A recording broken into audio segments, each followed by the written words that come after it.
Hello. अजी आज इतनी देर क्यों हो रही है? देखिए अब समय भी हो गया है, जल्दी आ जाइए।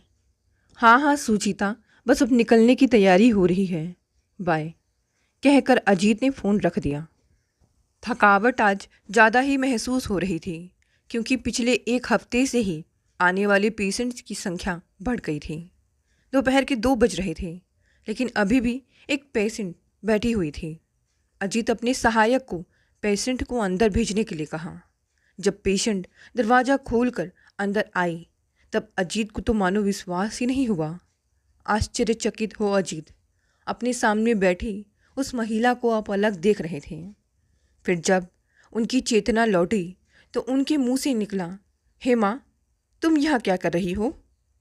जी मैं। फिर वह चुप हो गई और एक टक अजीत का मुंह ताकने लगी। दोनों चुप एक दूसरे को ताक रहे थे। डॉक्टर अजीत की समझ में नहीं आ रहा था कि वे आगे क्या पूछें। कुछ देर तक यूं ही ताकते रहने के बाद अपने दिमाग से अनचाहे विचारों को झटक कर उन्होंने स्वयं को संभाला और एक प्रोफेशनल डॉक्टर की तरह पूछा, बताइए क्या तकलीफ़ है आपको? अजीत की इस बात से वह महिला सहम गई। उसके स्वर में एक अजीब सा कंपन आ गया। बोली, मुझे कोई बीमारी नहीं है, मैं केवल आपसे मिलने आई हूँ। बता कर आती तो आप मिलते नहीं, इसीलिए पेशेंट बनकर आई हूँ। क्या मेरी बात सुनने के लिए आप कुछ वक्त दे सकेंगे? उसके स्वर में याचना का भाव था। अजित नरम दिल आदमी थे, गुस्सा बहुत कम करते थे।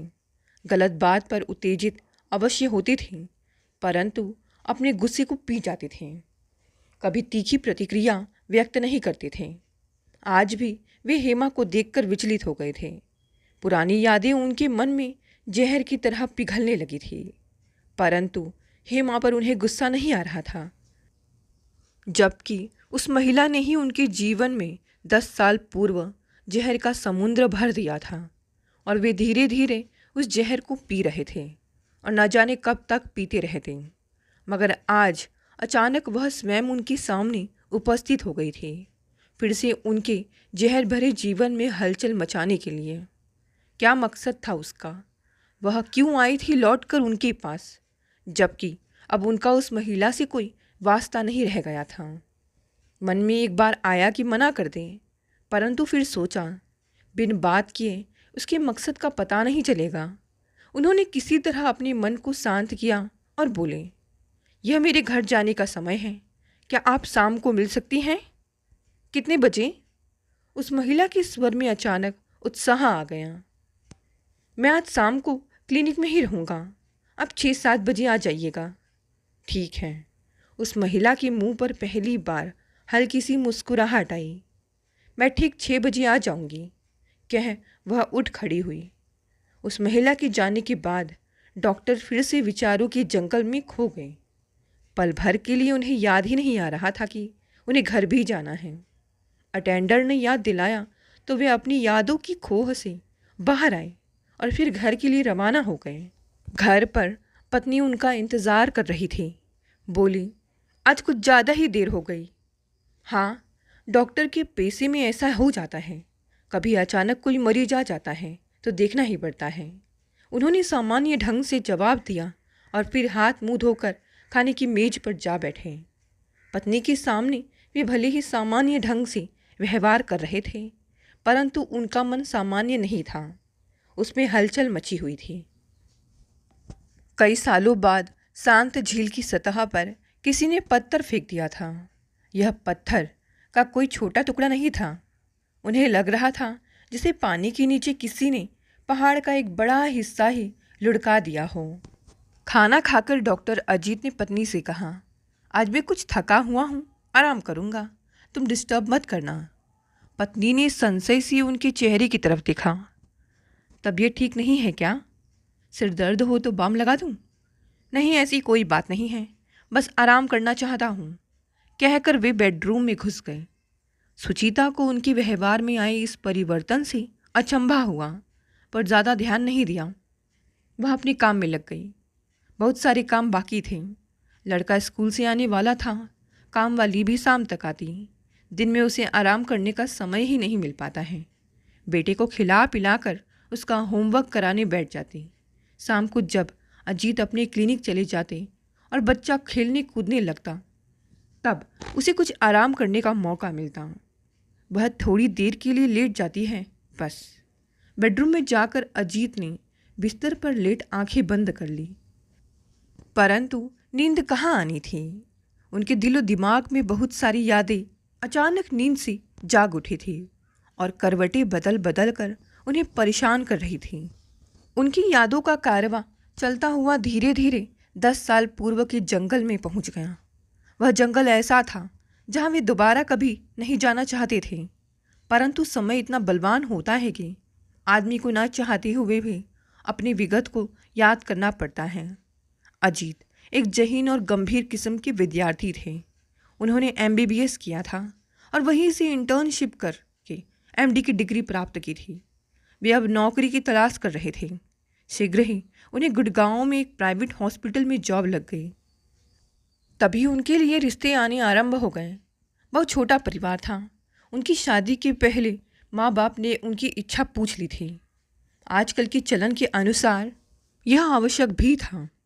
अजीत गंभीर आचरण के व्यक्ति थे, परंतु हर व्यक्ति के जीवन में प्यार और रोमांस के क्षण आते हैं। ये ऐसे क्षण होते हैं जब उसे चाहे अनचाहे प्यार की डगर पर चलना ही पड़ता है और इसके खूबसूरत रंगों से रूबरू होना ही पड़ता है। उन्हें भी रोमांस हुआ था। कई लड़कियां उनकी तरफ आकर्षित हुई थीं, परंतु अपने जीवन को एक गति प्रदान करने चक्कर में उनका प्रेम प्रसंग किसी गंभीर परिणाम तक नहीं पहुंचा। उनके जीवन में प्रेम वर्षा की हल्की फुहार की तरह आया और उनके मन को भिगोकर चला गया। एक मोड़ पर आकर सभी एक दूसरे से जुदा हो गए। उन्होंने ना तो लड़कियों से कोई शिकायत की और ना ही लड़कियों ने उनसे कोई गिला किया। अजीत की अपनी कोई पसंद नहीं थी। उन्होंने सब कुछ माता पिता पर छोड़ दिया था, क्योंकि वे गुड़गांव में नौकरी कर रहे थे। इसीलिए घर वालों ने सोचा कि दिल्ली राजधानी क्षेत्र की कोई लड़की उनके लिए ज़्यादा उपयुक्त रहेगी।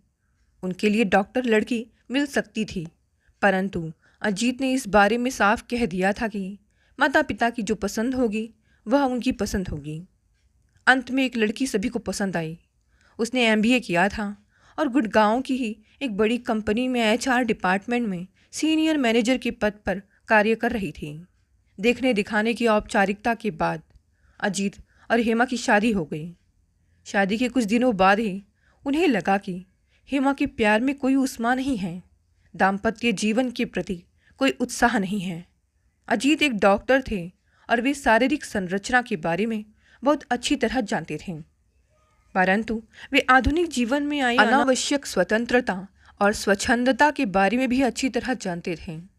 इसलिए पत्नी से उस संबंध में कोई प्रश्न नहीं किया था, परंतु वे कोई मनोवैज्ञानिक भी नहीं थे कि हेमा के मन की उदासी और जीवन के प्रति उसकी निराशा को समझ सकते हैं। जब तक अपने मन की परतें वह न खुलती, तब तक अजीत को उसकी उदासी का कारण समझ में नहीं आ सकता था। परंतु हेमा उनके साथ रहते हुए भी जैसे अकेली होती थी। उनसे बहुत कम बात करती थी और घर के कामों में भी कोई रुचि नहीं लेती। घर में केवल 2 ही प्राणी थे। वैसे तो नौकरानी थी और घर की ज़्यादातर काम वही करती थी। पति पत्नी के पास पर्याप्त समय होता था कि एक दूसरे से दिल की बात करते, एक दूसरे को समझते, परंतु हेमा उनसे बात करने में भी कोई रुचि नहीं लेती थी। ऑफिस से आने के बाद हताश निराश बिस्तर पर लेट जाती, जैसे सैकड़ों मील की यात्रा करके आई हूँ। चेहरा बुझा होता, आंखों की रोशनी पर जैसे काला पर्दा पड़ा होता। इतना तो अजीत की समझ में आ गया था कि हेमा की उदासी का वास्तविक कारण क्या है, परंतु वह उनसे दूर क्यों रहना चाहती, क्यों उनके साथ अपने संबंधों को मधुर बनाकर नहीं रह सकती। दोनों पति पत्नी थे। अगर उसे इस संबंध से इतनी घृणा थी तो उसने शादी के लिए हाँ क्यों की थी? क्या उसके ऊपर उसके घर वालों का कोई दबाव था? और अगर वह पहले से ही किसी व्यक्ति के साथ प्यार के खेल में लिप्त थी तो उसी के साथ शादी क्यों नहीं की? क्या वह शादीशुदा था? अगर हाँ, तो अब तक उसके साथ अपने संबंधों को क्यों नहीं तोड़ा? वह भी तो अब शादीशुदा थी। दाम्पत्य जीवन के प्रति उसे अपनी जिम्मेदारी समझनी चाहिए। अजीत जानते थे हेमा स्वयं कुछ नहीं बताएगी, उन्हें ही पहल करनी होगी। इसमें देर करना ठीक नहीं होगा। वे क्यों उस आग में जलते रहें जिसे लगाने में उनका कोई हाथ ही नहीं। एक शाम उन्होंने शांत और गंभीर स्वर में कहा, हेमा, ना तो मैं तुमसे तुम्हारे विगत के बारे में पूछूंगा, ना आज के बारे में, परंतु मैं इतना अवश्य चाहता हूँ कि तुम जिस आग में जल रही हो उसमें मुझे जलाने का उपक्रम मत करो। मैंने कोई अपराध नहीं किया है। मेरा अपराध केवल इतना है कि मैंने तुमसे शादी की है, परंतु इस छोटे से अपराध के लिए मैं काला पानी की सज़ा नहीं भोग सकता। तुम मुझे साफ साफ बता दो, तुम क्या चाहती हो। हेमा खोई खोई आंखों से देखती रही। वह विचार मग्न थी। उसकी आंखों में हल्का गीलापन आ गया। फिर ऐसा लगा जैसे वह रो पड़ेगी। उसने अपनी आंखें झुका ली और लरचते स्वर में बोली, मैं जानती थी एक दिन यही होगा। मैं आपका जीवन बर्बाद नहीं करना चाहती थी, परंतु समाज और परिवार के रीति रिवाज कई बार हमें वह नहीं करने देते जो हम चाहते हैं। हमें उनकी इच्छा और दबाव के आगे झुकना पड़ता है। तब हम एक ऐसा जीवन जीते हैं जो ना हमारा होता है, ना समाज और परिवार का। तुम्हारी क्या मजबूरी है? मुझे नहीं पता। बता सकती हो तो हम कोई समाधान ढूंढ सकते हैं। नहीं, मेरी समस्या का कोई समाधान नहीं है। यह मत समझना कि मैं जानबूझकर आपको उपेक्षित कर रही हूँ। वास्तव में मैं अपने अपराध बोध से इतना अधिक ग्रस्त रहती हूँ कि आपके साथ सामान्य व्यवहार नहीं कर पाती। मेरा अपराध मुझे अंदर ही अंदर खाए जा रहा है। अगर तुमने कोई अपराध किया है तो उसका प्रायश्चित कर सकती हो। यही तो मुश्किल है। मेरा अपराध मेरा पीछा नहीं छोड़ रहा है। अजीत की समझ में कुछ नहीं आया। उन्होंने हेमा की तरफ इस तरह देखा कि वह चाहे तो बता सकती है। तब हेमा ने कहा, आपसे कुछ छिपाने का कोई कारण नहीं है। मैं आपको बता सकती हूँ। कम से कम मेरा अपराध बोध कुछ हद तक कम हो जाएगा। परंतु मैं जानती हूँ जो गलती मैं कर रही हूँ वह किसी भी प्रकार क्षम्य नहीं है। मैं चाह कर भी इससे पीछा नहीं छुड़ा सकती। वह भी मेरा पीछा नहीं छोड़ रहा है। तो तुम मेरा पीछा छोड़कर उससे विवाह कर लो। मैं तुम्हें आज़ाद करता हूँ। यह सुनकर हेमा सन्न रह गई। उसका बदन काँप गया। आंखों में भय की एक गहरी छाया व्याप्त हो गई। वह लगभग चीखते हुए बोली, नहीं, वह पहले से ही विवाहित है। मेरे साथ शादी नहीं कर सकता। अजीत के दिमाग की नसें फटने लगी। हेमा कौन सा खेल खेल रही है? वह अपने पति से सामान्य संबंध बनाकर नहीं रह रही है, और जिसके साथ उसकी शादी नहीं हुई है वह उसका सर्वस्व है। उसके साथ अपने अनैतिक संबंध नहीं तोड़ सकती। वह हेमा के जीवन के साथ ही नहीं, उसके बदन के साथ भी खिलवाड़ कर रहा है। अपने देह सुख के लिए वह व्यक्ति अपने परिवार को नहीं छोड़ सकता, परंतु उसकी खातिर हेमा अपने वैवाहिक जीवन में जहर घोल रही है। वह अपने विवेक से काम नहीं ले रही है। वह भावुकता और मोह में फंसी है, जो गलती पर गलती करती जा रही थी, और उसकी समझ में नहीं आ रहा है कि किस रास्ते पर चलकर वह अपने जीवन को सुखी बना सकती थी। डॉक्टर अजीत की समझ में नहीं आया कि आखिर वह चाहती क्या है। मन में तमाम तरह के प्रश्न थे, परंतु उन्होंने हेमा से कुछ नहीं पूछा। हेमा ही बता रही थी, वह मेरा पहला प्यार था। मैं भावुक थी, वह चालाक था। उसने मेरी भावनाओं के साथ खिलवाड़ किया। मैं बहक गई, अपना शरीर उसे सौंप बैठी। बाद में पता चला कि वह विवाहित है। फिर भी मैं उससे अपना संबंध नहीं तोड़ पाई। जब भी उसे देखती हूँ पागल हो जाती हूँ। पता नहीं उसमें ऐसी क्या बात है, उसकी बातों में ऐसा कौन सा जादू है जो मैं उसकी तरफ खींची चली जाती हूँ। शादी के बाद मैंने न जाने की कितनी बार कोशिश की कि उससे ना मिलूं, उसके सामने ना पढ़ूं, परंतु जब वह मेरे सामने नहीं होता है तो मैं उसी के बारे में सोचती रहती हूँ। उससे मिलने के लिए तड़पती हूँ। उसके अलावा मैं किसी और के बारे में सोच ही नहीं पाती, आपके बारे में भी नहीं। मैं आपके साथ हूँ, परंतु मेरा मन उसके पास होता है। मैं जानती हूँ कि मैं आपके प्रति निष्ठावान नहीं हूँ। विवाहित जीवन की ईमानदारी से परे मैं आपके साथ छल कर रही हूँ, परंतु मेरा अपने मन पर कोई नियंत्रण नहीं है। मैं एक कमज़ोर नारी हूँ, यही मेरा अपराध है। कोई भी पुरुष या नारी कमज़ोर नहीं होता। हम केवल भावुकता और प्रेम का बहाना बनाते रहते हैं। दुनिया में हम बहुत सारी चीज़ें छोड़ देते हैं। हम माँ बाप को त्याग देते हैं, अपने सगे संबंधियों को छोड़ देते हैं और भी बहुत सी प्रिय चीज़ों को जीवन में त्याग देते हैं। तब फिर भी किसी बुराई को हम क्यों नहीं छोड़ सकते? क्या बुराई में ज़्यादा आकर्षण होता है इसलिए? मैं नहीं जानता तुम्हारे साथ क्या कारण था। शादी के बाद तुमने उससे दूर रहने की कोशिश क्यों नहीं की? बहुत की, परंतु मन उसी की तरफ भागता है। वह मेरे साथ मेरे ऑफिस में काम भी करता नहीं है, कहीं और काम करता है। वह मुझे ज़्यादा फ़ोन भी नहीं करता, परंतु जब उसका फ़ोन नहीं आता तो मैं बेचैन हो जाती हूँ। स्वयं उसे फ़ोन करके बुलाती हूँ। मैं क्या करूँ? अजीत के पास उसके प्रश्न का कोई उत्तर नहीं था, परंतु वह अच्छी तरह समझ गई कि हेमा दृढ़ चरित्र की लड़की नहीं है। वह भावुक है, नासमझ है और समयानुसार अपने विवेक का प्रयोग नहीं कर पाती है। वह परिस्थितियों की दास है। भला बुरा वह समझती है, परंतु बुराई से दूर रहना नहीं चाहती। उसमें उसे आनंद मिल रहा है, वह आनंद चाहती है, भले ही वह अनैतिक तरीके से मिल रहा हो। अजीत ने काफ़ी सोच विचार किया। ऐसी परिस्थिति में उनके पास बस दो ही ऑप्शन थे। हेमा को पूरी तरह से आज़ाद कर दें ताकि वह अपने ढंग से अपनी ज़िंदगी निर्वाह कर सके, या फिर उसे अपने साथ रखकर उसका किसी मनोवैज्ञानिक से इलाज करवाएं। यह स्थिति उनके लिए काफ़ी कठिन होती। वे तिल तिल कर घुटते और हेमा का छल उनके मन में एक कांटे की तरह आजीवन खटकता रहता। फिर भी हेमा को सुधरने का मौका देकर वे महान बन सकते थे। वे इतने दयालु तो थे ही, परंतु सब कुछ करने के बाद भी अगर वह ठीक नहीं हुई तो तब वे अपने आप को किस प्रकार संभाल पाएंगे? पत्नी के पर पुरुष से संबंध कितने कष्टदायी होते हैं, यह केवल डॉक्टर अजीत समझ रहे थे। यह एक ऐसी सजा होती है जो मनुष्य को ना तो मरने देती है और ना ही जीने। अजीत ने कहा, तुम क्या चाहती हो? सब कुछ मैं तुम्हारे ऊपर छोड़ता हूँ। अगर तुम अपने को सुधार सको तो मैं तुम्हें अपने साथ रखने को तैयार हूँ, अगर नहीं तो तुम मेरी तरफ से स्वतंत्र हो, जो चाहे कर सकती हो। हेमा ने निर्णय लेते हुए कहा, मैं प्रयास करती हूँ। हालांकि आपसे रिश्ता तय होने के बाद भी मैंने प्रयास किया था और आपसे शादी होने के बाद भी मैं उसके साथ अपना संबंध तोड़ने की जद्दोजहद करती रही हूँ। यही कारण था कि मैं घर में आपसे सामान्य व्यवहार न कर सकी। देखती हूँ शायद मैं उससे छुटकारा पा सकूँ। दोनों का रिश्ता कुछ दिन तक टूटने से बच गया।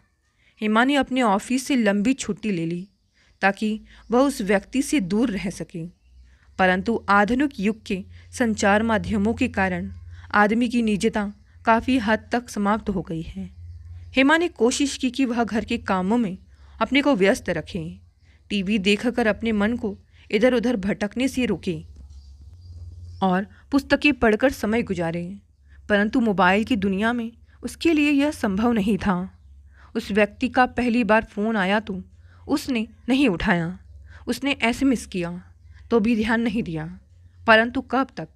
लगातार कोई फ़ोन करे, एसएमएस करे तो दूसरा व्यक्ति उससे बात करने के लिए बाध्य हो ही जाता है। उसने बात की तो उधर से आवाज़ आई, क्या बात है, क्या हो गया है तुम्हें? ना फ़ोन उठाती हो ना स्वयं फ़ोन करती हो। कोई जवाब नहीं। आखिर हो क्या गया है तुम्हें? स्वर में अधिकार भाव था। अनिश, तुम समझने की कोशिश क्यों नहीं करते? अब मैं शादीशुदा हूँ। मेरे लिए अब इस संबंध को आगे कायम रख सकना संभव नहीं है। उधर कुछ देर चुप्पी रही, फिर स्वर उभरा, अच्छा एक बार मिल लो, फिर मैं सोचूंगा। पक्का तुम मेरा पीछा छोड़ दोगे? हेमा चहक कर बोली। हाँ, उधर से भी प्रसन्नता भरी आवाज़ आई। मैं तुम्हें इसी तरह चहकते हुए देखना चाहता हूँ। दिन का समय था। अजीत अपने हॉस्पिटल में थे। हेमा के पास काफ़ी समय था। वह तैयार होकर गई, परंतु जब उस व्यक्ति से मिलकर लौटी तो वह खुश नहीं थी। वह अंदर से टूटी हुई थी, रो रही थी, परंतु उसका रोना किसी को दिखाई नहीं दे रहा था। रात में अजीत को बिना बताए पता चल गया कि हेमा के साथ दिन में बहुत कुछ घट चुका है। वह शोक जैसी स्थिति में थी। पूछा, तुम उसके पास गई थी? हेमा खुद को रोक नहीं सकी, फफक कर रो पड़ी। आप जो चाहे मुझे सजा दें, मैं आपकी गुनहगार हूँ, परंतु सच यह है कि मैं उसे नहीं छोड़ सकती और ना ही वह मुझे छोड़ सकता है। तो फिर तुम मुझे छोड़ दो। अजीत ने अंतिम निर्णय लेते हुए कहा। हेमा ने कोई उत्तर नहीं दिया, बस भीगी आंखों से अजीत के चेहरे को देखती रही। अजीत समझ नहीं पा रहा था हेमा किस तरह की औरत है, उसके मन में क्या है, क्यों वह जानबूझकर आग में कूद रही है। कोई इस तरह अपने जीवन को बर्बाद करता है क्या? ठीक है, अंत में हेमा ने कहा। उसके स्वर में कोई अपराध बोध नहीं था। उसने स्वयं अजीत से पीछा छुड़ाने का निर्णय ले लिया, परंतु उसे आशा नहीं थी कि अजीत इतनी आसानी से उसे छोड़ने पर मान जाएंगे। उन दोनों ने आपस में सलाह ली और परिजनों एवं खास रिश्तेदारों की मौजूदगी में बिना वास्तविक कारण बताए तलाक की सहमति पर मुहर लगा दी। हेमा से अलग हो अजीत टूटे नहीं, परंतु जहर का एक लंबा कड़वा घूंट पीकर रह गए। हेमा के जहर को वो पीते गए, परंतु उसका असर उनके दिल दिमाग में अभी तक छाया था। बहुत कोशिश की उबरने की, परंतु उबर नहीं पाए। वे गुड़गांव की नौकरी छोड़कर लखनऊ चले आए। कुछ दिन तक घर पर बिना किसी काम के रहे। माता पिता ने उन्हें कुछ करने की सलाह नहीं दी, परंतु कोई भी व्यक्ति निष्क्रिय रहकर जीवन नहीं गुजार सकता, चाहे कितना ही साधन संपन्न क्यों ना हो। निष्क्रियता मनुष्य को बीमार बना देती है। अजीत कुछ सामान्य हुए तो माता पिता की सलाह पर अपना एक क्लिनिक खोल लिया। वह चल निकला तो फिर दूसरी शादी के लिए माता पिता जोर देने लगे। वे दूसरी बार जहर पीने के लिए तैयार नहीं थे, परंतु माता पिता ने उन्हें दुनिया की ऊंच नीच समझाई। समाज में रहते हुए व्यक्ति अकेला नहीं रह सकता। पेड़ केवल तने के सहारे नहीं जी सकता, उसे सहारे के लिए चारों तरफ फैली शाखाएं, पत्ते और फूल चाहिए। उसी तरह मनुष्य का जीवन है। उसे अपने जीवन में खुशियाँ के लिए आमदनी के साथ साथ परिवार भी चाहिए, जिसमें पत्नी के साथ साथ हंसते खिलखिलाते बच्चे भी चाहिए। संसार में सभी जीव जंतुओं का यही जीवन चक्र है। अजीत स्वभाव के पेचीदे नहीं थे, जीवन को सरल और सहज भाव से जीना जानते थे। माता पिता की सलाह से उन्होंने दोबारा शादी कर ली। इस बार इतना ध्यान रखा कि लड़की कामकाजी ना हो, बस पढ़ी लिखी हो। सुचिता उस समय LLB कर रही थी जब अजीत के लिए उसके रिश्ते की मांग किसी रिश्तेदार के माध्यम से पहुंची। सुचिता को अजीत के साथ रिश्ते में कोई ऐतराज़ नहीं था, बस वह चाहती थी कि कभी ज़रूरत पड़ी तो उसे वकालत की प्रैक्टिस करने से मना ना किया जाए। यह कोई बहुत बड़ा मुद्दा नहीं था। ज़रूरत पर पति पत्नी एक दूसरे का साथ देते हैं और पारिवारिक जिम्मेदारियों के साथ साथ आर्थिक जिम्मेदारी भी वहन करते हैं। आज अजीत अपनी पत्नी और एक बेटे के साथ खुश हैं। बेटा लगभग 5 साल का है और स्कूल जाने लगा है। सुचिता परिवार और बच्चे की जिम्मेदारी पूरी ईमानदारी से निभा रही है। अजीत के माता पिता लखनऊ में ही अपनी पुश्तैनी मकान में अलग रहते हैं, जबकि अजीत अपनी पत्नी और बच्चे के साथ गोमती नगर में अपने बनाए मकान में रहते हैं। वे सभी एक साथ रह सकते थे और इसमें किसी को कोई ऐतराज़ भी नहीं था, परंतु अजीत के मम्मी पापा चाहते थे कि बड़े होकर बच्चे अपने ढंग से स्वतंत्र रूप से रहें, तो उनमें आत्मविश्वास और जीवन के प्रति सजगता आती है। पर किसी मुसीबत की घड़ी में वे सब एक साथ होते। सुचिता के साथ 8 साल के उनके दाम्पत्य जीवन में कभी कटुता के क्षण नहीं आए थे। सुचिता से शादी के 2 वर्ष पूर्व उन्होंने जो जहर पिया था उसका असर धीरे धीरे कम हो गया था, परंतु आज 10 साल बाद जब वह अपने सुखमय जीवन में पत्नी और बेटे के साथ सुख और प्रसन्न थे कि अचानक वह जहर की शीशी फिर से उनके हाथ में आ गई थी। हेमा आज उनसे मिलने आई थी। किस लिए? क्या चाहती है वह उनसे? उनका अब एक दूसरे से क्या संबंध है? किस कारण उनसे उनके पास आने की हिम्मत बटोरी है? कोई ना कोई खास बात अवश्य होगी। जब तक हेमा के मन को वो फिर से नहीं पढ़ेंगे, उनके मन में उठने वाले सवालों के जवाब नहीं मिल पाएंगे। वे चाहते तो हेमा से मिलने के लिए साफ साफ मना कर देते, परंतु वे इतने कोमल मन हैं कि अपने कातिल का भी दिल नहीं दुखा सकते। वे साफ मन से हेमा से मिलने के लिए तैयार थे। उसकी बात सुनना चाहते थे और जानना चाहते थे कि उनसे क्या चाहती है। शाम को 6 बजे जब अजीत अपने क्लिनिक पहुँचे तो हेमा वहाँ पहले से ही मौजूद थे। उन्हें देखते ही उसके चेहरे पर अनोखी चमक आ गई। वे भी हल्के से मुस्कुराए और अपनी केबिन में चले गए। पीछे पीछे हेमा को आने का इशारा किया। वे अपनी कुर्सी पर बैठ गए तो हेमा भी बेतकल्लुफ़ी से उनके सामने वाली कुर्सी पर बैठ गई। इस समय उसके चेहरे पर उदासी की कोई छाया नहीं थी। वह बन सवर कर आई थी और सुंदर लग रही थी। उसकी चमकती आंखों में एक प्यास सी जाग उठी थी। यह कैसी प्यास थी? डॉक्टर अजित समझ ना पाए। वे समझना भी नहीं चाहते थे। अतः उन्होंने उसके चेहरे से नज़रें हटाकर पूछा, हाँ कहो कैसी हो? हेमा ने एक ठंडी सांस ली और फिर कशिश भरी आवाज़ में बोली, अभी भी आपको मेरी चिंता है? हेमा का यह प्रश्न व्यर्थ था। उन्होंने पूछा, तुम्हें मेरा पता कहाँ से मिला? अब वे अनौपचारिक हो गए थे और हेमा को तुम कहकर बुलाने लगे थे। आज के ज़माने में यह कोई मुश्किल काम नहीं है। लगभग हर पढ़ा लिखा व्यक्ति सोशल मीडिया में घुसा हुआ है। फेसबुक से आपका पता मिला और फिर? अच्छा बताओ, क्यों मिलना चाहती थी? उन्होंने बिना किसी लाग लपेट के पूछा। हेमा ने अपनी आंखें झुकाकर कहा, आप अन्यथा मत लेना, परंतु मेरे पास और कोई चारा नहीं था। मैंने आज यह समझ लिया कि जो व्यक्ति अपनी जवानी में अनैतिक कार्य करता है, समाज के नियमों के विपरीत कदम उठाता है, परिवार और दाम्पत्य जीवन की निष्ठा को नहीं समझ पाता, वह एक ना एक दिन अवश्य घोर कष्ट उठाता है। अपनी जवानी की नशे में चूर मैं जिसे सोना समझती थी, वह मिट्टी का ढेला निकला। जिसके लिए मैंने आपको, अपने मम्मी पापा को, सभी रिश्तों को ठुकरा दिया, वही एक दिन मुझे ठुकरा कर चला गया। क्यों गया यह कहना बेमानी है। इस जगत में जिन रिश्तों का कोई आधार नहीं होता, वे बहुत जल्दी टूट जाते हैं। वह मुझसे अलग होने के तमाम बहाने गढ़ने लगा और एक दिन ऐसा आया कि उसने साफ साफ कह दिया कि वह मुझसे कोई संबंध नहीं रखना चाहता। आज मेरे पास नौकरी नहीं है, पैसा नहीं है, उसके चक्कर में सब कुछ गंवा बैठे। बताओ अब मैं कहाँ जाती? अजीत ने उसके विगत जीवन के बारे में नहीं पूछा, ना वे पूछना चाहते थे। हेमा के जीवन से उन्हें क्या लेना देना था? वह उनकी कौन थी? कोई भी तो नहीं। बस देखा जाए तो उनके बीच मानवीय संबंधों के अलावा और कोई संबंध नहीं था। हेमा अपने विगत के बारे में स्वयं बता रही थी। यह उसकी इच्छा थी। उन्होंने चुपचाप सुन लिया, कोई टिप्पणी नहीं की। हेमा को ठोकर लगने के बाद अगर अक्ल आई तो इसका अब कोई मतलब नहीं है। एक बार रिश्ते बिगड़ जाते हैं तो वे बनते नहीं हैं। अगर बनते भी हैं तो कोई ना कोई गांठ उनके बीच में पड़ जाती है जो निरंतर खटकती रहती है। क्या हेमा उनके पास पुराने रिश्तों को जोड़ने आई थी या ठोकर खाकर सहानुभूति प्राप्त करने? उनकी सहानुभूति से क्या वह हासिल करना चाहती है? उन्होंने कोई प्रश्न नहीं किया। हेमा स्वयं बताती रही।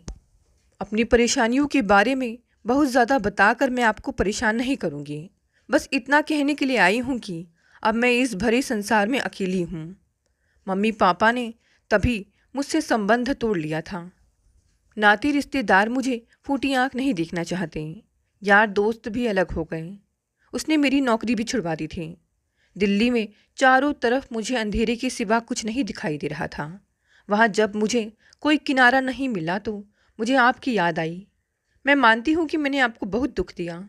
इतना बड़ा दुख पाकर कोई किसी को माफ़ नहीं कर सकता, परंतु मुझे आपके मन की विशालता का पता है। आपने भले ही मेरे कृत्यों के लिए मुझे माफ़ ना किया हो, परंतु आपके दिल में मेरे प्रति कोई कटुता नहीं हो सकती। इसीलिए मैं हिम्मत करके आपसे मिलने आई हूँ। अजीत का दिल कराहा उठा। क्या सचमुच हेमा के मन में कोई अफसोस का भाव है? वह अपनी गलती का प्रायश्चित करने के लिए आई है। उन्होंने हेमा को देखा, जैसे कह रहे हो कि कहीं भी जाती, परंतु मेरे पास क्यों? प्रायश्चित तो कहीं भी किया जा सकता है, पर प्रत्यक्ष में कहाँ? मुझे नहीं पता तुम्हारे मन में क्या है, परंतु दिल्ली बहुत बड़ी है। वहाँ प्रतिदिन लाखों लोग बिना किसी सहारे की अपनी आंखों में उम्मीदों की चिराग जलाकर आते हैं। उनका कोई ठिकाना नहीं होता, शहर में कोई परिचित नहीं होता, फिर भी वे अपने लिए कोई ना कोई ठिकाना ढूंढ लेते हैं। तुम तो दिल्ली में पैदा हुई हो, न जाने कितने परिचित दोस्त और रिश्तेदार हैं। सारे परिचित और रिश्तेदार इतने क्रूर और कठोर नहीं हो सकते कि तुम्हें सहारा ना दे सकें। ना भी देते तो तुम स्वयं इतनी पढ़ी लिखी हो, सक्षम हो, अपने पैरों पर खड़ी हो सकती थी। हेमा ने अजीत को कुछ इस तरह देखा जैसे वे उस पर अविश्वास कर रहे हों। वह बोली, आप शायद मेरा विश्वास ना करें, परंतु मैं जानबूझकर आपके पास आई हूँ। इसका कोई ना कोई कारण अवश्य होगा। हाँ, फिलहाल तो मुझे एक सहारे की ज़रूरत है। इस शहर में कहीं मेरा ठिकाना नहीं है। मैं आपको बहुत ज़्यादा तकलीफ़ नहीं दूंगी। मैं स्वयं अपने पैरों पर खड़ी होना चाहती हूँ। आपको मेरी थोड़ी मदद करनी होगी। दूसरा कोई मेरी मदद नहीं कर सकता। मुझे विश्वास है आप मेरी ज़रूर मदद करेंगे। कैसी मदद? उन्होंने पूछा। बस रहने के लिए एक छोटा सा फ्लैट या मकान और जीविका के लिए एक नौकरी। मैं अकेले अपना जीवन गुजार लूँगी। अकेले गुजार लोगी? वे संकित थे। कोशिश करूँगी। शादी नाम की संस्था मेरे लिए नहीं है और पुरुषों पर से मेरा विश्वास उठ चुका है। अजीत ने उसकी इस बात का कोई जवाब नहीं दिया, परंतु वे अच्छी तरह जानते थे कि पुरुषों पर से उसका विश्वास नहीं उठना चाहिए। उसने तो स्वयं किसी पुरुष का विश्वास तोड़ा है, वह भी अपने पति का। अब वह पुरुषों पर अविश्वास का दोष नहीं लगा सकती। इतना आत्मबल कहाँ से लाएगी? अभी कहाँ रुकी हूँ? कहीं नहीं, मैं आज ही लखनऊ आई हूँ। कहाँ रुकोगी? नहीं जानती। आप मेरे लिए कोई व्यवस्था कर दीजिए। हेमा के स्वर में अधिकार भाव था, जैसे वह अभी भी उनकी पत्नी हो या पूर्व पत्नी के नाते वह अपने अधिकार का प्रयोग करने आई हो, अथवा अजीत के सरल स्वभाव का फ़ायदा उठाने आई हो। कहा नहीं जा सकता था कि उसके मन में कौन सा अधिकार भाव था। अजीत ने एक पल उसे देखा। उसकी आंखों में याचना से अधिक प्रतिवेदन का भाव था। हेमा के किसी भाव से वे प्रभावित नहीं हुए। उनके मन में बस यही बात थी कि हेमा मुसीबत में है और उन्हें उसकी मदद करनी है। इस बात की सच्चाई जानने की उन्होंने कोई कोशिश नहीं की कि वह सचमुच मुसीबत में है या जानबूझकर उनके सामने अपनी मजबूरी की कोई कहानी गढ़ रही है। इससे उन्हें कोई फर्क नहीं पड़ता। उनका दयालु स्वभाव सभी तरह के तर्कों और वितर्कों से उन्हें दूर रखता। उस दिन उन्होंने हेमा के रहने की व्यवस्था अपने एक मित्र के गेस्ट हाउस में करवा दी। फिर अगले कई दिनों तक वह हेमा के लिए मकान और नौकरी की व्यवस्था में लगे रहे। इस वजह से उनका क्लिनिक लगभग उपेक्षित रहा और घर की तरफ भी ध्यान नहीं दे पाए। बेटा शिकायत करता, पापा आप इतना ज़्यादा काम क्यों करते हैं? हमारे लिए भी आपके पास समय नहीं है। सुचीता समझदार थी। वह जानती थी मेडिकल एक ऐसा पेशा है जिसमें समय असमय नहीं देखा जाता। फिर भी उन दिनों अजीत के चिंतित चेहरे को देखकर उसने शिकायत की, इतना काम भी क्यों करते हैं कि आपको आराम करने का मौका ना मिले? सुचीता, कोई खास बात नहीं है, बस कुछ दिनों की बात है, फिर सब सामान्य हो जाएगा। क्या कोई खास बात है जो आपको परेशान कर रही है? नहीं, उन्होंने टालने के लिए कह दिया। तुम परेशान ना हो, कोई बात होती तो मैं तुम्हें ज़रूर बताता। सुचीता आश्वस्त हो जाती। पति पर शंका करने का कोई कारण उसके पास नहीं था। गोमती नगर में ही एक मकान मिल गया। हेमा के लिए पर्याप्त था। जब अग्रिम किराया और डिपॉजिट देने की बात आई तो अजीत ने उसकी तरफ देखा। हेमा ने मुंह झुका लिया। कुछ बोली नहीं तो अजीत को ही पूछना पड़ा, तुम्हारे पास पैसे हैं? नहीं, उसने धीमे स्वर में कहा। अजीत को बहुत आश्चर्य हुआ। हेमा एक बड़ी कंपनी में काम करती थी। उसकी तनख्वाह भी अच्छी खासी थी। फिर उसकी तनख्वाह का पैसा कहाँ गया? हेमा जैसे अजीत का मंतव्य समझ गई। आपको मैं कैसे बताऊं, उसने न केवल मेरे साथ बल्कि मेरी कमाई पर भी खूब ऐश की। उसने मुझे कहीं का नहीं छोड़ा। अजीत ने बिना कोई प्रश्न किए पैसे भर दिए। यही नहीं, घर का सारा सामान भी भर पाया, फर्नीचर से लेकर बर्तन और राशन तक। इसमें कई लाख रुपए तक खर्च हो गए, परंतु कोई मलाल नहीं था उन्हें। बस एक कचौट थी कि यह सब वे अपनी पत्नी से छिपा कर रहे हैं। इसके बाद अपने रसूख और पैसे का कुछ लाभ लेते हुए उन्होंने हेमा को एक होटल में असिस्टेंट मैनेजर की जॉब दिलवा दी। हालांकि होटल मैनेजमेंट का कोई अनुभव उसके पास नहीं था, परंतु मैनेजमेंट की डिग्री उसके पास थी और एक कंपनी में काम करने का पिछला अनुभव था। इसी आधार पर उसे नौकरी मिल गई।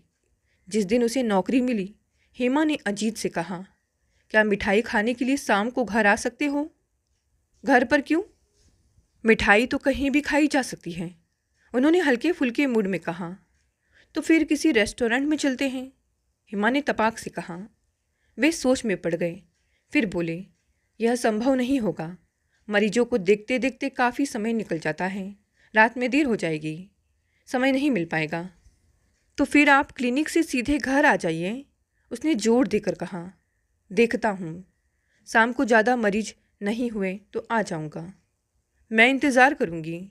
उसके स्वर से लग रहा था कि उसे विश्वास था अजीत अवश्य आएंगे, और सचमुच वे आए।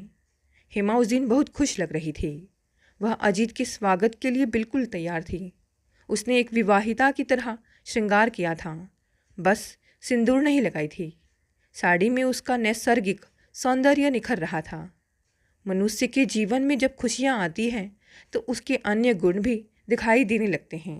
उसके सौंदर्य से अजीत अभिभूत हो गए। यह सौंदर्य कभी उनका था, और अगर हेमा ने थोड़ी समझदारी और संयम से काम लिया होता तो आज भी वह उनकी ही होती। परंतु हेमा अब उनकी नहीं है। सच तो यह है कि अब वह किसी की नहीं है, और देखा जाए तो वह स्वतंत्र है और जिसे चाहे पसंद कर सकती है, प्यार कर सकती है। उसके जीवन में किसी भी पुरुष के लिए उतनी ही जगह है जितनी प्यार करने के लिए किसी को हो सकती है। आइए, मुझे विश्वास था आप अवश्य आएंगे, वह इटलाती हुई बोली। उसके चेहरे की चंचलता से अधिक उसके शरीर की चंचलता बोल रही थी। उसके व्यवहार से ऐसा नहीं लग रहा था जैसे उनके संबंधों के बीच कभी दरार आई हो और वे हमेशा के लिए एक दूसरे से जुदा हो गए हों। जो भी देखता यही कहता, हेमा उनकी पत्नी है। हेमा के खुलेपन से अजीत के मन में कुछ डोल गया। उन्होंने ऊपर से कुछ जाहिर नहीं किया और नज़रें चुराते हुए अंदर आकर बैठ गए। हेमा ने अपने घर को बहुत सुंदर तरीके से सजा दिया था। घर छोटा था, पर अगर गृहिणी में समझ हो तो छोटी सी जगह को भी सुंदर बनाया जा सकता है। हेमा का यह गुण अजीत को पता नहीं था, क्योंकि दोनों की शादी के बाद हेमा मन से उनके घर में थी ही नहीं, बस उसका तन मौजूद रहता था। वह दूसरी ही दुनिया में विचरण कर रही थी, तो अजीत के घर की तरफ कैसे ध्यान देती। चाय पीकर अजीत घर चलने लगे तो हेमा ने उनका हाथ पकड़ लिया और उत्साह से बोली, किन शब्दों में आपका धन्यवाद करूं। अजीत के शरीर में एक झंझनी सी दौड़ गई। हेमा का स्पर्श उनके लिए अनचाहा नहीं था, परंतु उन्हें ऐसा लगा जैसे उन्हें पहली बार स्पर्श कर रही हो, और यह स्पर्श अनोखा ही नहीं, उत्तेजित करने वाला था। 10 साल बाद हेमा के सौंदर्य में अगर कोई कमी आई थी तो वह उम्र की थी, जिसमें 10 साल बढ़ गए थे, वरना वह आज भी वैसी ही सुंदर और दिलकश थी। अजीत ने बिना उसकी तरफ देखे अपने हाथ को छुड़ा लिया और कहा, इसमें धन्यवाद की कोई बात नहीं, मनुष्य ही मनुष्य के काम आता है। अजीत थोड़ा विचलित हो गए थे। घर आकर उन्होंने सुचिता को भरपूर निगाहों से देखा। वह भी उन्हें बिल्कुल नई नई सी लगी। सुबह की नरम धूप में नहाई सी, खिलते फूलों की रंगत लिए एक बच्चे की माँ थी, फिर भी उसके सौंदर्य में कोई कमी नहीं आई थी। वह एक डॉक्टर की पत्नी थी, उसने अपने को संभाल कर रखा था। वह तुलना करने लगे हेमा और सुचिता में। दोनों का सौंदर्य एक दूसरे से अलग था। एक अपने परिवार के प्रति पूरी तरह समर्पित थी, तो दूसरी स्वच्छंद उड़ने वाली तितली, परंतु दोनों ही मनमोहक थे। हेमा को उन्होंने एक स्थायित्व प्रदान किया था, इस बात से उन्हें संतुष्टि प्राप्त होती थी, परंतु इस एहसान का बदला लेने का उनके मन में कोई विचार कभी नहीं आया था। वे उसे अपनी तरफ से फ़ोन भी नहीं करते थे, परंतु हेमा जब तक दिन में 3-4 बार उन्हें फ़ोन ना कर लेती, उसे चैन ना पड़ता। वह मीठी मीठी बातें करती, कई बार पुरानी बातें खोद कर उनसे माफ़ी मांगती, यह जताने की कोशिश करती कि वह उनके प्रति ऋणी हैं और उनके एहसानों का बदला चुकाना चाहती हैं। वे हंसकर टाल जाते और अपनी तरफ से कोई प्रतिक्रिया जाहिर ना करते, जिससे कि हेमा को यह लगे कि वे उससे प्रतिदान की अपेक्षा रखते हैं। हेमा लगभग रोज़ उन्हें अपने घर आमंत्रित करती। उसकी बातों में कुछ ऐसा इसरार होता कि अजीत मना ना कर पाते, या वे उसका दिल दुखाना नहीं चाहते थे। हेमा अकेली है, इस शहर में उसका कोई सगा संबंधी नहीं है। इस नाते वे उसे खुश करने के लिए रोज़ तो नहीं, परंतु दूसरे तीसरे दिन उसके घर चले जाते। हेमा गर्म जोशी से उनका स्वागत करती, चाय कॉफ़ी के साथ कुछ खाने के लिए बना लेती। वे कुछ देर बैठकर उसकी बकबक सुनते और चले जाते। एक दिन हेमा उनकी बगल में सोफे पर बैठ गई। वह चौंक से गई और हल्का सा खिसक कर अपने बदन को सिकोड़ लिया। वह हंसकर बोली, आप मुझसे इतना दूर क्यों जाकर बैठ गए? आखिर मैं आपकी पत्नी रह चुकी हूँ। अभी भी हमारे रिश्ते में आत्मीयता है, इतनी दूरी क्यों? अजीत उसकी बात का क्या जवाब देते, बस इतना ही कहा, मैं ठीक हूँ। परंतु मैं ठीक नहीं हूँ। वह फिर से उनकी तरफ खिसक गई। मेरे मन में अपराध बोध है। मैंने आपको कितने दुख दिए हैं। आपने कभी मुझे ना तो डांटा ना मारा पीटा। सहज भाव से आप सब कुछ सहते गए। मैं तब भी इस बात को नहीं समझ पाई कि आप जैसे शरीफ इंसान को कष्ट देकर मैं अपने जीवन को नरक बना रही हूँ। तब अगर आपने मेरे साथ सख्ती की होती, डांटा होता, तो मैं आपको छोड़ने की गलती कभी नहीं करती। मैं अपने अपराध बोध से कैसे छुटकारा पाऊँ? उन्हें क्या पता वह अपने अपराध बोध से कैसे छुटकारा पा सकती थी। यह उसका निजी मामला था। इसमें वे हेमा की क्या मदद कर सकते थे? मैं लखनऊ इसलिए नहीं आई थी कि आपके माध्यम से कोई नौकरी प्राप्त कर लूं और हंसी खुशी जीवन व्यतीत करूं। यह काम तो मैं दिल्ली में रहकर भी कर सकती थी। जो नौकरी छोड़ दी थी वही प्राप्त कर लेती या दूसरी कर लेती। इसमें कोई परेशानी नहीं थी। आज उसने अपने दिल की बात कही थी। अजीत चौंक गए। तो क्या वह केवल उनके लिए यहाँ आई थी? उसे कोई दुख और परेशानी नहीं थी? अच्छा तो फिर? उन्होंने असहज भाव से पूछा। वे आगे बहुत कुछ पूछना चाहते थे पर नहीं पूछा। वे जानते थे कि उनके बिना पूछे ही वह सब कुछ उन्हें बता देगी। हेमा का स्वभाव बहुत चंचल था। वह बहुत दिनों तक कोई बात अपने मन में छिपा कर नहीं रख सकती थी। हेमा ने अपना दायां हाथ उनकी बाईं जांघ पर रख दिया और उसे हौले हौले से सहलाने लगी। अजीत को इस बात का भान नहीं हुआ था। वे अन्य विचारों में खोए थे। जब तक आदमी को दुख नहीं मिलता वह दूसरों के दुख को नहीं महसूस कर पाता। जब उसने मुझे ठुकरा दिया तो मुझे एहसास हुआ कि मेरी बेवफाई से आपको कितना मानसिक कष्ट हुआ होगा। जब मेरा दिल तार तार हुआ और मैं दुनिया को मुंह दिखाने लायक नहीं रही तो लगा जैसे मेरे लिए डूब मरने के अलावा और कोई रास्ता नहीं है। फिर मैंने सोचा, मेरे कारण आपने इतना दुख सहा, मेरा दिया सारा जहर पी गए, विष पाई बन गए, तो फिर मैं जीकर दूसरों के दिए जहर क्यों नहीं पी सकती? मैंने तय किया कि अगर आप मिल गए और आपने मुझे क्षमा कर दिया तो मेरा दुख कम हो जाएगा। अब आप मुझे मिल गए और मैं देख रही हूँ कि मेरे प्रति आपके मन में कोई कटुता नहीं। इससे न केवल मेरा दुख कम हुआ बल्कि मैं सुख के सागर में डूबने उतराने लगी। जीवन के प्रति मेरा मोह बढ़ गया है। मैं बहुत कुछ पा लेना चाहती हूँ, वह भी जो बहुत पहले मेरी नादानी के कारण मेरे हाथों से फिसल गया था। अजीत चुपचाप उसकी बातें सुनते जा रहे थे। आपने मेरे अपराध क्षमा कर दिए, मेरे दुख हर लिए, परंतु मेरा प्रायश्चित अभी भी बाकी है। वह क्या? अजीत ने अपनी निगाहों को उठाकर हेमा की आंखों में देखा। उसकी आंखें भीगी थीं। इसके बावजूद उनमें अनोखी चमक थी, जैसे उसे विश्वास था कि उसकी कोई बात अजीत नहीं टालेंगे। हेमा ने भावुक होकर उनके दोनों हाथ पकड़ लिए। मैं जानती हूँ आप बहुत बड़े दिल के आदमी हैं, इसीलिए आपसे याचना कर रही हूँ। मेरा प्रायश्चित यही है कि मैं जीवन भर आपके साथ रहूँ। अजीत को एक झटका सा लगा। उन्होंने अपने हाथ छुड़ा लिए और उठकर खड़े हो गए। क्या? वह भी उठकर खड़ी हो गई। आप इस तरह क्यों चौंक गए? मैंने कोई अनहोनी बात नहीं की है। इस दुनिया में बहुत सारे लोग बिना शादी के एक दूसरे के साथ रहते हैं। मानती हूँ मेरा आप पर कोई हक नहीं है, परंतु मैं अपना पूरा जीवन आपके लिए समर्पित करना चाहती हूँ। अजीत की आवाज़ लड़खड़ा गई। यह कैसे संभव हो सकता है? जिस प्रकार आप मेरे दिए कष्ट का जहर पीकर रह सकते हैं, उसी प्रकार खुशी खुशी मेरे साथ रह सकते हैं। मैं आपके प्रति समर्पण चाहती हूँ।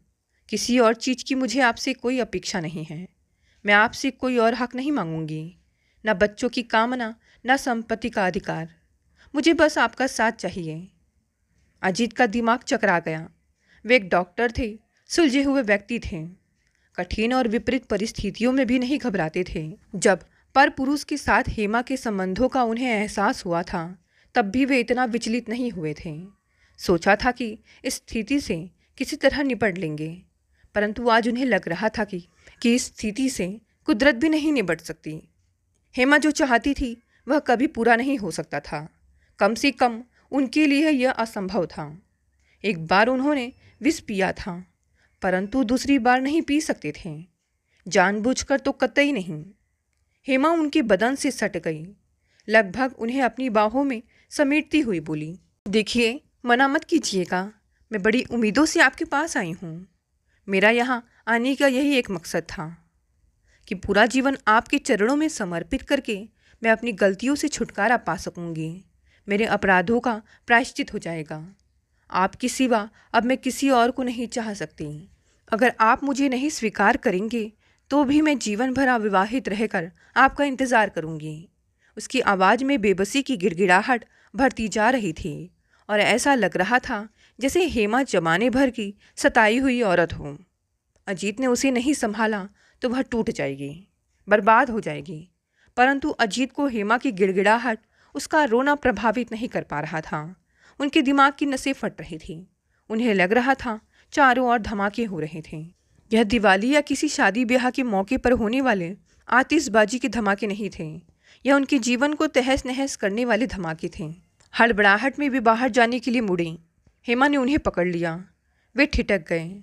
आप जा रहे हैं, मैं आपको नहीं रोकूंगी, पर यह वादा करती हूँ कि इसी शहर में रहकर आपकी प्रतीक्षा करूंगी। आपका जो निर्णय हो बता दीजिएगा। वे बिना कुछ कहे बाहर निकल आए। बाहर घना अंधेरा पसरा था, जैसे पूरे शहर की बिजली चली गई हो, परंतु ऐसा नहीं था। सभी घरों में बिजली थी, बस सड़क की बत्तियां नहीं जल रही थीं। सड़कें अंधेरी थी, परंतु उन्हें लग रहा था जैसे पूरे शहर में अंधेरे की लंबी लंबी गुफाएं फैली हैं, जिसके अंदर से वे गुजर रहे हैं। इन काली अंधेरी गुफाओं का कोई अंत नहीं था और उनकी यात्रा का भी कोई अंत नहीं था। दुख को चुपचाप सहन करना क्या दुखों को निमंत्रण देना होता है? वे किसी को कष्ट नहीं देते, परंतु बदले में उन्हें क्यों कष्ट झेलने पड़ते हैं। हेमा के घर के बाहर खड़ी अपनी गाड़ी को जब उन्होंने स्टार्ट किया, तब भी उन्हें होश नहीं था। घर पहुंचते पहुंचते उन्होंने स्वयं को काफ़ी हद तक संयत कर लिया था। दिमाग की झंझनाहट कम हो गई थी, शरीर का कंपन बंद हो गया था, मन संयत हो चुका था, परंतु चेहरे की उड़ी रंगत उनके अंदर अभी अभी गुजरे तूफान की कहानी बयान कर रही थी। वे चुपचाप घर के अंदर प्रवेश कर गए। वे चाहते थे कि एकदम से सुचिता का सामना ना हो, परंतु वह उन्हीं का इंतज़ार कर रही थी। रात काफ़ी हो चुकी थी, बेटा सो चुका था। सुचिता के पास उनके इंतज़ार के सिवा और कोई काम नहीं था। उनकी पस्त हालत देखकर सुचिता तत्काल उठी और उनको सहारा देकर सोफे तक लाई। आप बहुत थक गए हैं, उसकी आवाज़ में चिंता झलक रही थी। उसने पति को सोफे पर बिठा दिया। अजीत ने एक नज़र सुचिता के चेहरे पर डाली और फिर आंखें बंद कर सोफे पर सिर टिका दिया। सुचिता दौड़कर उनके लिए पानी ले आई। पानी का गिलास उनके हाथ में थमाते हुए बोली, लीजिए, पानी पी लीजिए। आप किसी की नहीं सुनते हैं। कितनी बार कहा कि कम मेहनत किया करो, मरीजों का आना कभी ख़त्म नहीं हो सकता। आप चाहे सारी रात क्लिनिक खोलकर बैठे रहें, क्या उनके चक्कर में खुद मरीज बन जाएंगे? आपकी सेहत ठीक नहीं रहेगी तो मरीजों को कैसे ठीक करेंगे, और फिर हम लोग कैसे खुश रह सकते हैं? वह उनके माथे को सहला रही थी। अजीत को अच्छा लग रहा था। देखिए तो, चेहरे पर कैसी कमजोरी छाई हुई है, जैसे 10 दिनों से खाना न खाया हो। अजीत चुपचाप आंखें मूंदे रहे। सुचिता की एक एक बात उनके कानों में पड़ रही थी। वे उसकी बातों को सुन सकते थे, परंतु उत्तर नहीं दे सकते थे। उस बेचारी को क्या पता कि अजीत ने अभी अभी कौन सा तूफान अपने सीने के अंदर झेला है। वह कभी नहीं समझ पाएगी, क्योंकि जो कुछ उनके साथ हुआ है उसके बारे में सुचिता को बताकर वह उसकी खुशी को नहीं छीन सकते थे। सुचिता का इस प्रसंग में कोई हाथ नहीं था। दूसरों की करनी की सज़ा वो क्यों भुगतें? वह रात किसी तरह गुजर गई। अगली सुबह पहले जैसे सामान्य थे, जैसे पिछली रात कहीं कुछ हुआ ही ना हो। अजित निश्चिंत भाव से उठकर तैयार हो गए। ऊपर से वे बहुत शांत और गंभीर थे, पर अंदर ही अंदर उनके मन में एक मंथन चल रहा था। उन्होंने तय कर लिया था कि उन्हें क्या करना है। आज सब कुछ तय हो जाना है। वे इंतज़ार नहीं कर सकते और ना ही किसी और को दुविधा में रख सकते। सुचिता किचन में व्यस्त थी। वे नहा धोकर तैयार हो गए। क्लिनिक जाने में अभी देर थी। वे अपने कमरे से मोबाइल लेकर बैठक में आए। रात उन्होंने ध्यान नहीं दिया था। उनके फ़ोन पर बहुत सारे मैसेज आए थे। उन्होंने खोल कर देखा। उनमें से एक मैसेज हेमा का था। उसने लिखा था, आप घर पहुंच गए? ठीक तो हैं? मुझे आपकी चिंता है। उन्होंने उसी मैसेज का उत्तर दिया, मैं ठीक हूँ और उम्मीद करता हूँ तुम भी ठीक होगी। हेमा, मैंने अपने जीवन में बहुत जहर पिया है। मैं सचमुच विष पाई हूँ। यह जहर किसके कारण मैंने पिया, इन सब बातों पर जानने का अब कोई औचित्य नहीं है। मैं तुमसे केवल इतना कहना चाहता हूँ कि अब और ज़्यादा जहर पीने की क्षमता मुझ में नहीं है। मेरी सहनशीलता समाप्त हो चुकी है। अब अगर मैंने एक भी बूंद जहर पिया तो मैं मर जाऊँगा। एक बात और जान लो, मैंने तुम्हारी दयनीय स्थिति को देखकर तुम पर रहम कर लिया, क्योंकि जमाना मैंने भी देखा है। एक अकेली औरत का यूं भटकना खतरनाक हो सकता है। अब तुम अपनी ज़िंदगी अपने हिसाब से देखो। आशा है तुम मेरा आशय समझ गई होगी। मुझे अपनी पत्नी और बेटी से बहुत बहुत बहुत प्यार है और मैं शांतिपूर्वक उनके साथ जीना चाहता हूँ। मुझे जीने दो। मेरी तुम्हारे लिए नेक सलाह है कि अब तुम भी भागना छोड़ दो और किसी अच्छे लड़के के साथ घर बसाकर खुशी से जीवन व्यतीत करो। अब मुझसे मिलने का प्रयास ना करना। अजीत। हेमा को मैसेज भेजने के बाद एक भारी बोझ उनके मन से उतर गया। उनके मन में अब कोई संशय और चिंता नहीं थी। उनको ऐसा लग रहा था जैसे उनके अंदर जो विष का घड़ा 10 साल से रिस रिस कर बह रहा था, वह अचानक फूट कर बह गया और उसका जहर उनके शरीर के बाहर फैल गया। अब वह उनके शरीर पर असर नहीं कर रहा था। तभी मुस्कुराती हुई सुचिता नाश्ता लेकर आ गई। बोली, आइए नाश्ता कर लीजिए। वह नहा धो चुकी थी। साधारण कपड़ों में भी किसी परी सी लग रही थी। उन्होंने एक प्यारी मुस्कुराहट के साथ सुचिता को देखा, फिर मन ही मन खुश होते हुए डाइनिंग टेबल पर जा बैठे। दोस्तों, ये कहानी यहीं समाप्त हो गई। कहानी पसंद आई तो इसे लाइक शेयर कमेंट करें। नए हैं तो चैनल को भी सब्सक्राइब कर लें। धन्यवाद दोस्तों। मिलते हैं अगली नई कहानी से।